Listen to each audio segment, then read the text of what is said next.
Olá, seja muito bem-vindo a mais um vídeo aqui no nosso canal. Para mim é uma alegria novamente estar te recebendo aqui. Me chamo Laís Pinheiro, sou psicóloga e hoje nós vamos conversar sobre distorções cognitivas.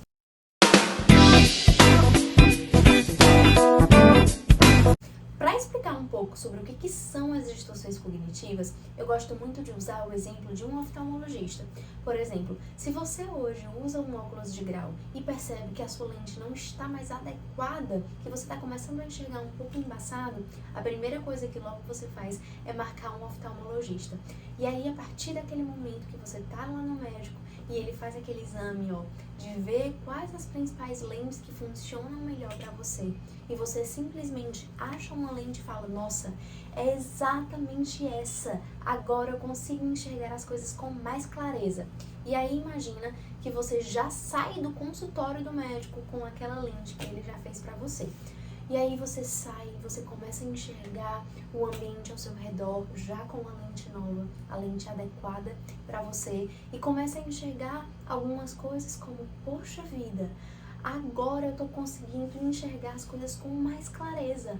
Olha só aqui todos esses detalhes desse consultório que eu não tinha conseguido enxergar ainda e que agora, a partir dessa nova lente que eu estou tendo, eu consigo enxergar com mais clareza tudo aquilo que está no meu redor.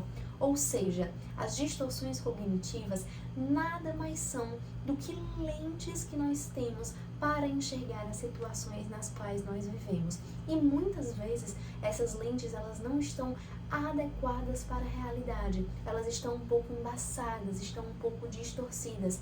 E aí nós precisamos adequar, ajustar essa lente para o mais real possível. Então, entendendo um pouquinho sobre distorções cognitivas, nós conseguiremos efetivamente trazer um maior bem-estar e uma nossa maior qualidade de vida para os nossos dias. Então hoje eu vou trazer um pouquinho sobre quais são as principais distorções cognitivas pela terapia cognitivo-comportamental, para que nós possamos identificar se alguma delas faz parte dos nossos dias, porque a partir da identificação nós conseguimos trazer novas mudanças e novas perspectivas para o nosso dia a dia, tá bom? E a primeira delas é a leitura mental. O que é que significa a leitura mental? Imagina só que você tá assim, num grupo de amigos, numa roda de amigos, e você começa a conversar sobre alguma coisa. E aí imagina que no momento em que você tá falando, algum amigo olha pra você e faz uma careta super estranha. No momento em que nós utilizamos a leitura mental, é quando a gente acha que sabe o que se passa na cabeça do outro, sem mesmo ter evidências. Nessa situação, imagina que logo vem na nossa cabeça, puxa, eu acho que essa pessoa tá achando que eu falei uma bobeira. Nossa, essa pessoa não tá gostando nem um pouco do que eu falei. Quando, na verdade, aquela pessoa ela poderia estar com dor de cabeça, ela poderia não ter dormido bem, ela poderia estar passando por um momento assim, difícil da vida e acabou fazendo uma careta. Mas quando a gente tem a leitura mental, a gente acaba acreditando e que pensa mesmo que está passando outra coisa ali na mente da pessoa, tá? A segunda delas é a previsão do futuro. Na previsão do futuro, imagina só que a gente tem uma bola de cristal e a partir dessa bola de cristal nós conseguimos prever o que vai acontecer no nosso futuro. Só que aqui é como se a gente só conseguisse realizar previsões negativas para o futuro, como se essa bola de cristal ela estivesse completamente turva e a gente só conseguisse prever coisas negativas para o nosso futuro. A próxima é a catastrofização. O que significa a catastrofização? Quando nós acreditamos que uma situação ela é terrível e insuportável. Quando a gente traz aqueles pensamentos de, nossa, isso é a pior coisa que poderia acontecer na minha vida, eu não vou conseguir lidar com essa situação. Realmente são pensamentos bem assim, catastróficos, como se o pior já fosse vir a acontecer e que a gente não fosse conseguir mesmo lidar com essa situação, certo? A próxima delas é a rotulação, quando nós atribuímos traços negativos que englobam uma pessoa completamente, ou uma situação. Ou seja, imagina só que você conhece uma nova pessoa e aí você acha essa pessoa um pouco chata. No momento em que a gente utiliza a rotulação, quando a gente atribui traços negativos que englobam uma pessoa ou uma situação completamente, a partir do momento em que a gente acha essa pessoa chata, a gente já não consegue mais enxergar nada nessa pessoa, só a chatice que ela tem. Então, muitas vezes a gente acaba olhando para essa situação, já rotula a situação e não consegue mais enxergar nada para além daquela nossa rotulação. E isso, por vezes, nos causa muito sofrimento e nos deixa de aproveitar aquele momento, aquela situação em prol desse nosso pensamento sobre esse aspecto, tá? O próximo é a desqualificação do positivo. Imagina só, na desqualificação do positivo é quando a gente até reconhece as nossas características positivas e as características positivas de outras pessoas, mas é como se a gente desqualificasse completamente os aspectos positivos de si ou dos outros. Por exemplo, imagina que você é muito bom no basquete, no vôlei, e aí você fala, eu sou bom nesses esportes, mas isso não é muita coisa não. Desqualifica mesmo. A gente até reconhece, mas puxa, isso não vale de nada. Meu amigo aqui, ele é bom em computação. Puxa, mas isso é besteira. Isso não vale não. Então, é quando a gente acaba desqualificando o nosso lado positivo e os outros também. O próximo é o filtro negativo. No filtro negativo é quando efetivamente nós estamos ali com um óculos e que esse óculos é como se a gente só conseguisse enxergar o lado negativo das pessoas e de situações nas quais nós vivemos. E aí, a partir desse óculos, a gente realmente só consegue enxergar o negativo. Lembra que a gente foi ali no oftalmologista no começo aqui desse vídeo e foi passando várias lentes? No filtro negativo é como se exatamente a gente estivesse com essa lente e que o nosso olhar só conseguisse enxergar o negativo de todas as situações nas quais nós vivemos, tá? O próximo é a generalização. Padrão global negativo baseado em um único evento. Na generalização, imagina só, é quando você vive um único evento na sua vida e aí a partir daquele evento que não deu muito certo, você acaba generalizando. Imagina que você vai numa nutricionista e aí essa nutri acaba passando uma dieta que tinha uma refeição que você não gostava tanto. A partir desse momento, desse único evento que acabou não dando certo pra você, se você usa a generalização como, puxa, alimentação saudável não dá pra mim, nutrição não dá pra mim, isso aqui não vai dar certo. Quando a gente generaliza a partir de um único evento negativo, tá? Então, vamos analisar um pouquinho sobre como a generalização tem acontecido e tem te privado também de ter novas experiências sobre esse aspecto, tá bom? O próximo é o pensamento dicotômico, avaliar fatos e pessoas em termos de tudo ou nada. São aqueles pensamentos bem extremistas, 8 e 80. Por exemplo, ou eu me alimento bem todos os dias, ou eu não quero nem saber de alimentação saudável. Eu vou comer tudo de forma não saudável em relação a esse ponto. Ou eu vou pra academia todos os dias, ou eu não vou nenhum dia, porque nem adianta. Ou eu faço isso todos os dias, ou não quero nem saber.